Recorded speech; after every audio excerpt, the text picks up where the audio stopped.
Tori, I'm gonna be your Martha Stewart for today, and today we're gonna cook up some coconut rhinoceros biddles. We're gonna do the simplest flavors that I love and know, which is sesame oil, garlic powder, and black pepper. It's just some super simple things that you could find.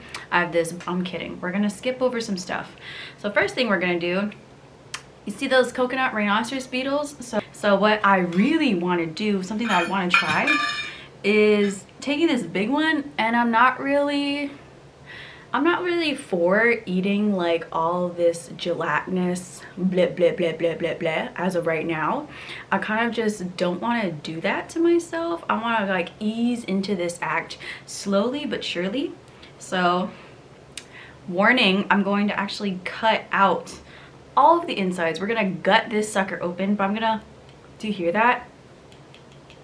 I'm gonna leave the cap on just because I want to experience eating the cap. So cut into this sucker now. I'm a little nervous actually. I've never cut a coconut rhinoceros beetle before. The larvae, I've never cut it. So I'm kind of nervous. Oh, okay, that was actually really easy to cut. It's very gelatinous-y. On the inside, I'm just gonna squeeze and move this stuff out, as much as possible. I was not expecting that like at all. Thank God we got more napkins. I really like this wrap here. I enjoy wearing this wrap. Holy cow, let's hello. Okay, so the insides have been completely gutted. It was so much scarier than I thought it would be. I'm feeling the insides right now, and I'm pretty okay with that. That seems pretty delicious. Would this take away some of the, what's it called? Would this take away some of the protein component? I'm gonna be honest with you, I actually have no idea, but we're here for the adventure. So this is it in its final finished form. Everything's out, it's completely flat. That is what I want, just so I could pan sear this and it could just be crispy. I want a crispy experience. And the destruction of habitat, it was a little difficult to be catching all of the sea turtles and bats that our people would eat. So I thought that they're literally eating this stuff into extinction, and I'm just not okay with that. I don't want these animals to be eaten into extinction. So I thought the same principle could be with the coconut rhinoceros beetles.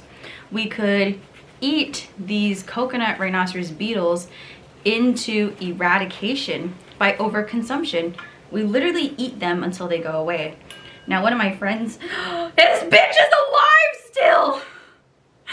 It's alive! Please no! Oh my. Terribly sorry, this is so weird. My little vegan heart. Love, joy, happiness, abundance. I'm gonna make this fast. So seasoned it with some garlic. We're gonna put some black pepper. Oh yeah, we're gonna mix that up. And since we have some hot oil in the pan already, we can forego oiling this right in here. And I hope this is dry enough because I really want that crispy experience. We're gonna go ahead and we're gonna take this over.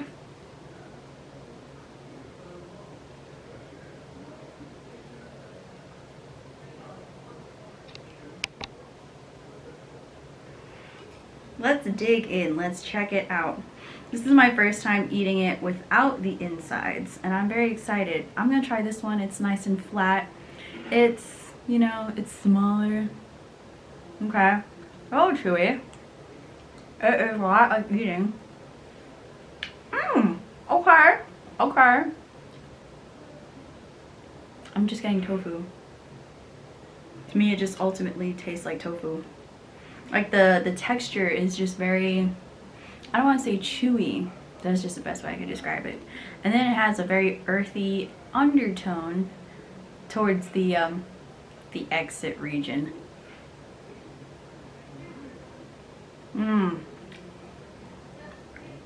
I don't think I like it fried.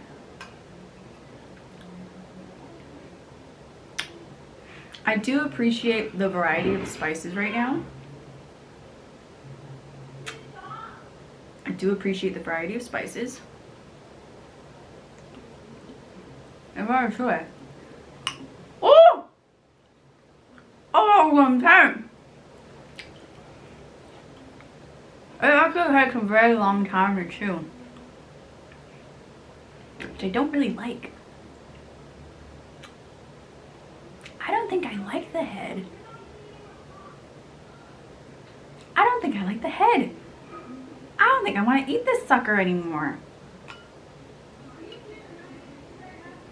It's very spiceful, thankfully, for these spices. I do think that we need to do like this Native American thing. So something that Native Americans do that I've read is way back then they used to eat the, what's it called? They used to eat earthworms. And before they ate the earthworms, they made sure that all of the earth has moved from the worm. So what they did was that they got their worms and they put it in like some sort of corn maze grit for at least a week or so, just so it could be more palatable. And I feel like that is exactly what's happening here. I should have just had these things eat donuts. This thing should have been eating donuts. Now that I've experienced that crunch with the other worm, I don't really know how I feel about this one. Okay. Okay. Okay.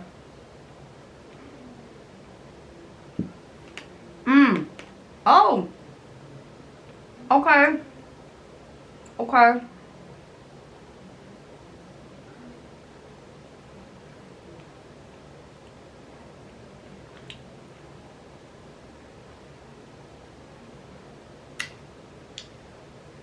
What did I just experience? Since I have braces, I was actually getting harassed by my braces as I was chewing. I was like chewing it and then I heard like a crunch pop, which I could describe it as like eating popcorn when you get to the kernel and then you like crunch on it. I think that was the head. And then the rest of it still reminds me of like tofu wrapper. So when you cook tofu wrapper, it's like kind of chewy. That's kind of what it reminds me of, but not as porous.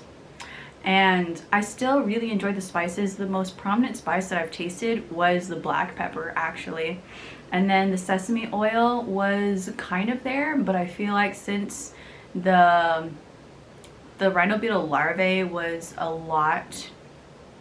very earthy, it kind of got lost with the sesame oil. So I feel like if we were to cook it with like sugar or some sort of acid, it would have tasted better. And I'm actually really happy that I took the insides out. So the last time that I ate this and I didn't take the insides out, it was okay. It was just okay. I enjoyed the batter more thoroughly the last time I ate this. And with this one, something that really went well was the black pepper. And I probably should have salted it a little more. I was trying to find my soy sauce and I couldn't find it. So that is Tori Manley speaking on invasive rhinoceros beetles and their larvae on Guam and how we can eat them into eradication. Thank you so much for watching, and let me know what else you want to see. Do you guys actually want to see it? Would you like to learn how to cook it? Would you be interested in eating other invasive insects on Guam? That could be fun.